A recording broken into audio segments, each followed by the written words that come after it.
नमस्कार, good news today में आपका स्वागत है। मैं हूं आपके साथ वैभव राज शुक्ला और वक्त हो चला है जीएनटी एक्सप्रेस का। यूक्रेन के खार्किव में बड़ा धमाका, मिलिट्री एकेडमी पर रॉकेट से हमला। खार्किव में गोलीबारी में 21 लोगों की मौत, 112 लोग घायल। खार्किव में रूसी सेना के हमले तेज, लगातार हो रहे हैं धमाके, यूक्रेनी मीडिया के हवाले से खबर। खार्किव में पुलिस विभाग की बिल्डिंग पर हमला, पुलिस मुख्यालय पर गिरी रूसी मिसाइल। खार्किव में रूसी फौज ने झोंकी ताकत, हमले में कई अहम इमारतें तबाह।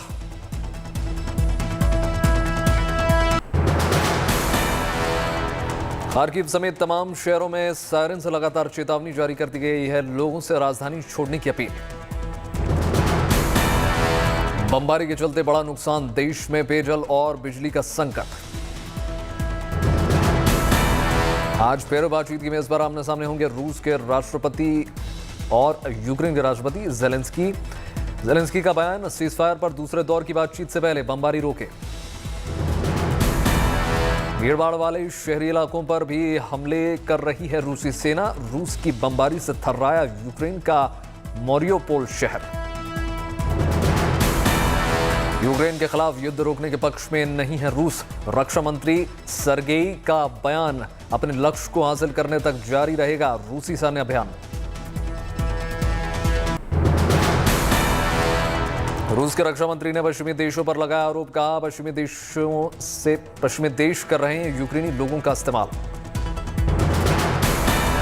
यूक्रेन और रूस मामले पर 7 और 8 मार्च को इंटरनेशनल कोर्ट में होगी सुनवाई।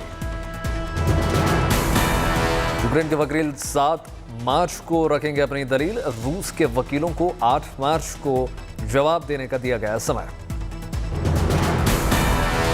रूसी हमले के बाद यूक्रेन ने खटखटाया इंटरनेशनल कोर्ट ऑफ जस्टिस का दरवाजा, तथ्यों के आधार पर होगी सुनवाई।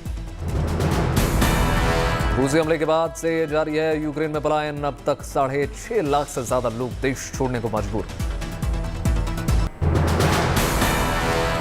हंगरी, पोलैंड, रोमानिया और स्लोवाकिया के बॉर्डर पर लोगों का जमावड़ा, कड़ाके की ठंड में लोगों को खाने पीने की किल्लत।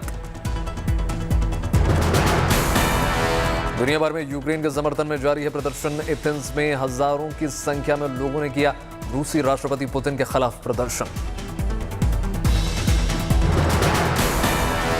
हंगरी और सर्बिया में भी युद्ध के खिलाफ प्रदर्शन, लोगों ने लगाए स्टॉप पुतिन स्टॉप वॉर के नारे।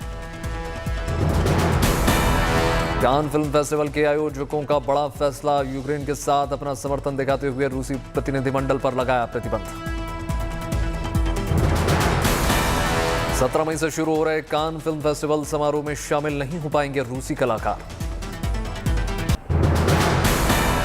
रूस से युद्ध के बीच यूक्रेन के राष्ट्रपति ने जो बाइडेन से की बात, रक्षा सहयोग पर हुई बात। यूक्रेन के हालात पर पुतिन ने वेनेजुएला के राष्ट्रपति से की बात, रणनीति साझेदारी पर भी हुई बात। परमाणु युद्ध की आशंका के बीच नेटो ने कहा अलर्ट लेवल बदलने की कोई जरूरत नहीं है। रूस पर ब्रिटेन का बड़ा प्रतिबंध, ब्रिटेन के किसी भी बंदरगाह में प्रवेश नहीं कर पाएंगे रशियन जहाज। रूसी विमानों का रास्ता रोकेगा अमेरिका, रूसी विमानों के लिए बंद करेगा एयर स्पेस।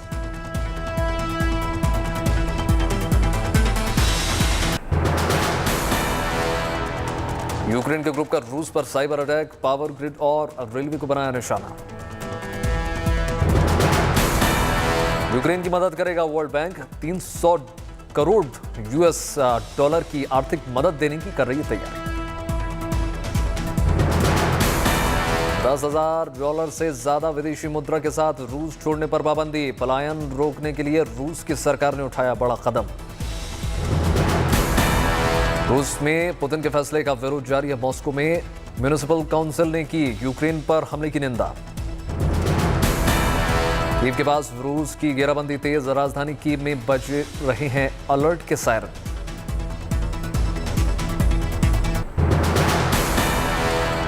साउथ कोरिया का रूस के खिलाफ एक्शन, 7 बैंकों को किया block.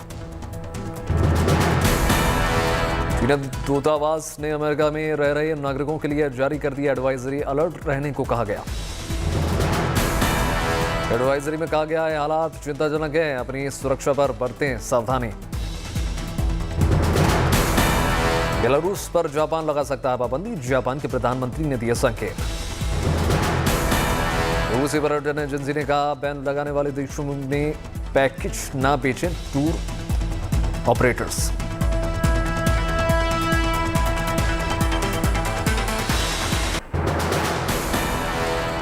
State of the union address में बोले अमेरिकी राष्ट्रपति जो बाइडेन, यूक्रेन के साथ खड़ा है अमेरिका, उसे कमजोर समझना पुतिन की गलती।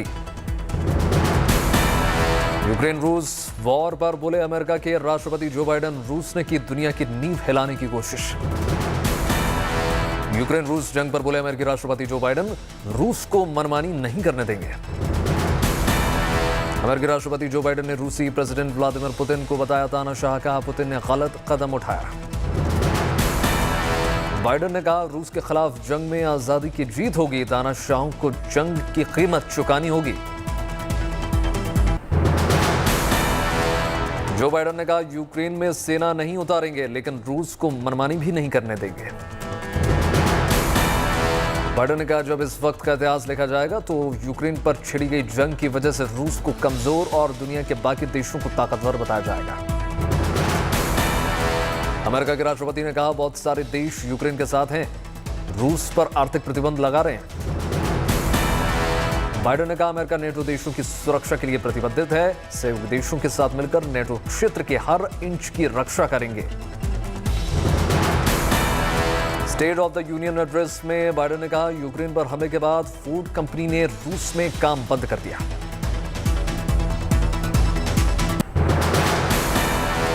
यूक्रेन से भारतीयों को लाने का सिलसिला लगातार जारी है। अब तक ऑपरेशन गंगा के तहत 2000 से ज्यादा छात्र भारत लौट चुके हैं। गाजियाबाद के हिंडन से यूक्रेन के सीमा के लिए ग्लोब मास्टर विमान ने भर दी है उड़ान, 2 और विमानों को भी किया जाएगा रवाना। रेस्क्यू के मिशन में जुटे मोदी के मंत्री, दिल्ली में यूक्रेन से आए 220 छात्रों का डॉक्टर जितेंद्र सिंह ने किया स्वागत। यूक्रेन से सटे हंगरी के बुडापेस्ट में एक्शन मोड में नजर आए मंत्री, डॉक्टर हरदीप सिंह पुरी ने की छात्रों से बात। पोलैंड में मिशन रेस्क्यू में जुटे वीके सिंह, पोलैंड से छात्रों की वतन वापसी का रास्ता साफ करने की कोशिश, वापस आने के लिए इंतजामों का भी जायजा लिया। पोलैंड से भारतीय छात्रों को लेकर इंडिगो की फ्लाइट पहुंची दिल्ली, केंद्रीय मंत्री स्मृति ईरानी ने किया यूक्रेन से लौटे छात्रों का अभिवादन स्वागत। यूक्रेन में फंसे भारतीय छात्रों को लेकर कुल 12 विशेष विमान आज भरेंगे उड़ान। रोमानिया के बुकारेस्ट से कुल 29 विमान भरेंगे उड़ान, 13 air India, 8 air India express, 5 Indigo, 2 spice jet और 1 भारतीय वायुसेना का विमान शामिल। हंगरी की राजधानी बुडापेस्ट से कुल 10 स्पेशल विमान भरेंगे उड़ान, 7 इंडिगो, 2 एयर इंडिया और 1 स्पाइस जेट शामिल।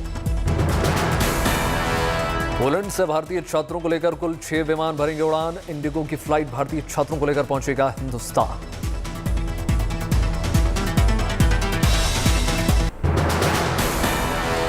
चार मार्च को काशी में रोड शो करेंगे प्रधानमंत्री मोदी, मलदहिया से विश्वनाथ मंदिर तक का होगा रूट। 5 मार्च को सेवापुरी विधानसभा में प्रधानमंत्री की जनसभा।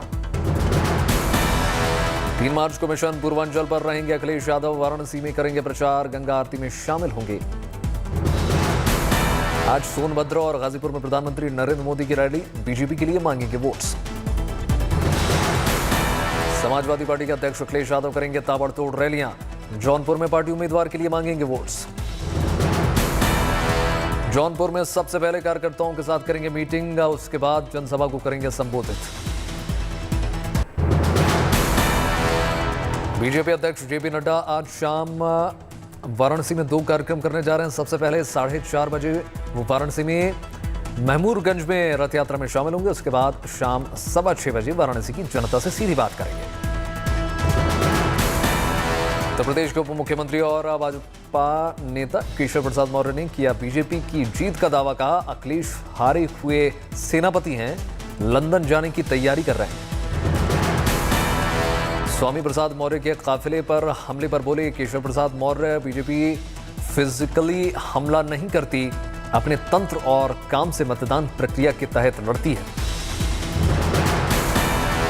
एआईएमआईएम चीफ असदुद्दीन ओवैसी ने बलिया के सिकंदरपुर में की जनसभा, कहा अखिलेश यादव बीजेपी को नहीं रोक सकेंगे। ओवैसी ने नरेंद्र मोदी पर भी साधा निशाना, कहा प्रधानमंत्री अब चौकीदार नहीं रहे बल्कि बादशाह बन गए।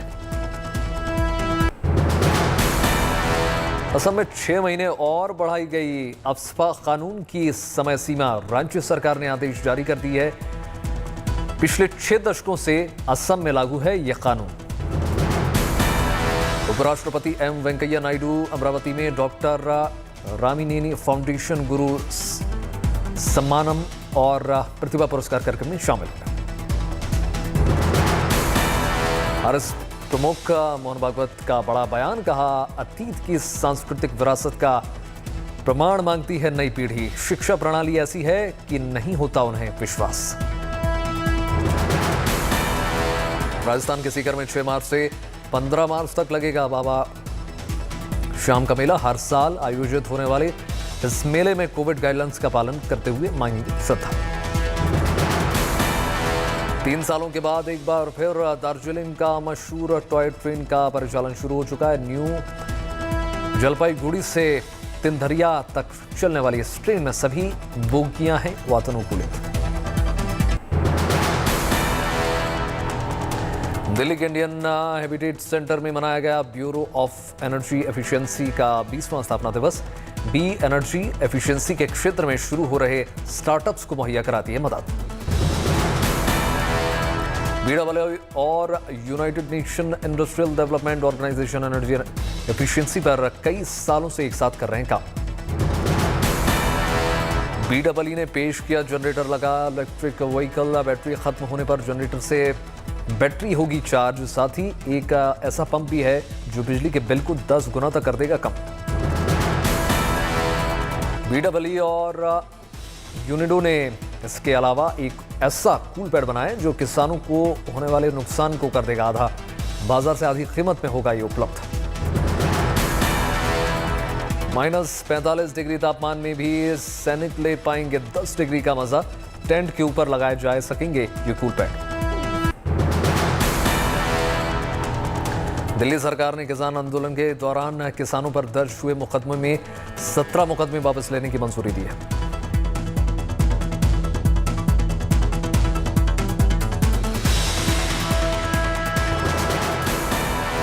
उड़ीसा पंचायत चुनावों में बीजू जनता दल दर्ज की लैंडस्लाइड विक्ट्री। राज्य की सभी 30 जिला परिषद सीटों पर जमा कब्जा।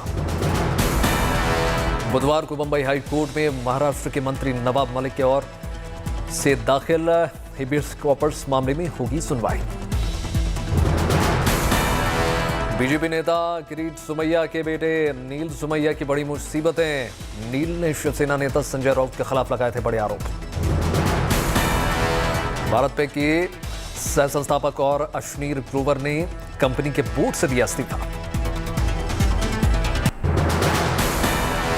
रूस की अर्थव्यवस्था की मंदी के दलदल में फंसने की आशंका बढ़ी। रूस के फॉरेन रिजर्व फ्रीज किए गए। रूस के खिलाफ एकजुट हुई गूगल, मेटा, एप्पल जैसी बड़ी बड़ी टेक कंपनियां। गूगल और मेटा ने रूस की संचालन मीडिया को अपने प्लेटफॉर्म पर विज्ञापन बेचने से रोक दिया। गिरा सकता है सेमीकंडक्टर संकट। सेमीकंडक्टर चिप के लिए जरूरी कच्चे माल के बड़े निर्यातक हैं रूस और यूक्रेन।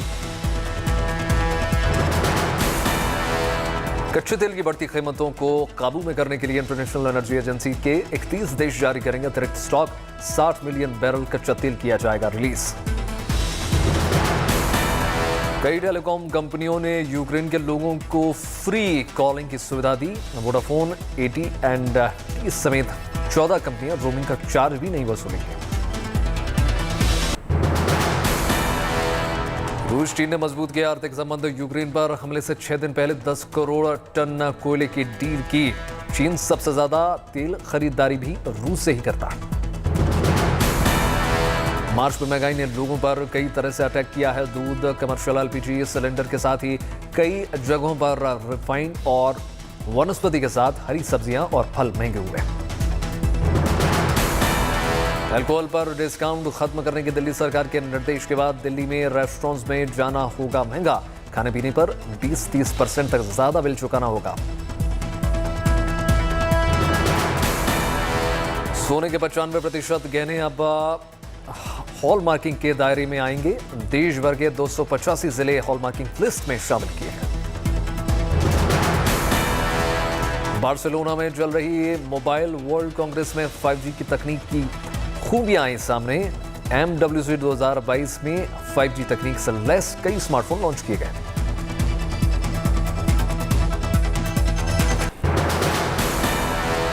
अर्थव्यवस्था के मंच पर भारत के लिए शानदार खबर। फरवरी में GST कलेक्शन में 18% की बढ़ोतरी। चालू वित्त वर्ष में 5वीं बार GST कलेक्शन ने 1.30 लाख करोड़ रुपए को किया पार। 4 मार्च को विराट कोहली के करियर का 100वां टेस्ट मैच। PCA ने स्टेडियम की क्षमता 50% भीड़ को मैच देखने की अनुमति दी।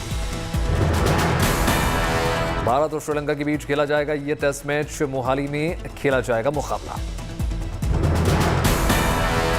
100वें टेस्ट मैच खेलने वाले भारत के 12वें खिलाड़ी बन जाएंगे विराट कोहली। दुनिया में अब तक 70 खिलाड़ी कर पाए हैं ऐसी उपलब्धि हासिल।